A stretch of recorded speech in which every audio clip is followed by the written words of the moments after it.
Irving residents can now text emergencies to 911. That is a new service, but here is something to know. The police and fire departments are saying that calling is most often the best way to get help.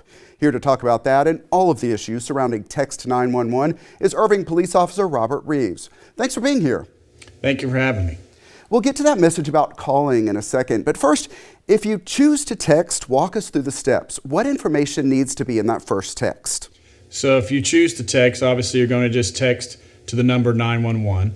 In that first text, you want to get your address out, what your emergency need is, whether you need police, fire, or an ambulance, and then you'll get an immediate response back from the Tarrant County 911 Center. People might say, my cell phone knows my location, so do I really need to type out my address? You do, because the cell phone gives us an area and a approximate location, and that's could constantly be changing. So if you're driving down the roadway, or if not at your current address that you live at, if you're at someone else's address, the subscriber won't be able to give us that information. So we do need your address for the quickest response. Now, will the call takers and dispatchers text back with additional questions or information? They will. We want you to text if you cannot call, but if you are texting information, then they're going to be getting questions asked back to you, and time is of the essence in trying to respond back to that. What about pictures and video? Can they be submitted? So at this time we cannot. So right now it's solely just a text conversation.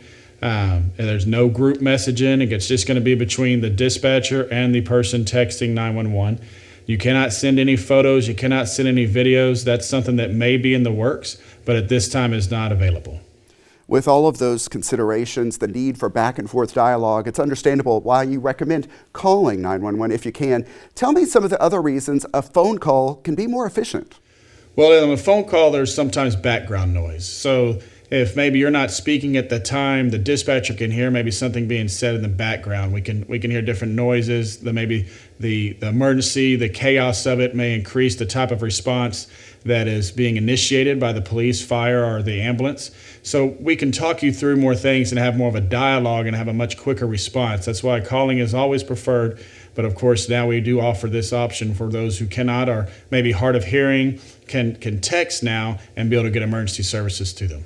You mentioned being hard of hearing, and what other scenarios might a text be more appropriate? So if maybe like in a home invasion, you're hiding in your closet, or you're fearing that if someone might be able to hear you talking and you want to just text that conversation, get us starting on to your location, heading your way, we can do that.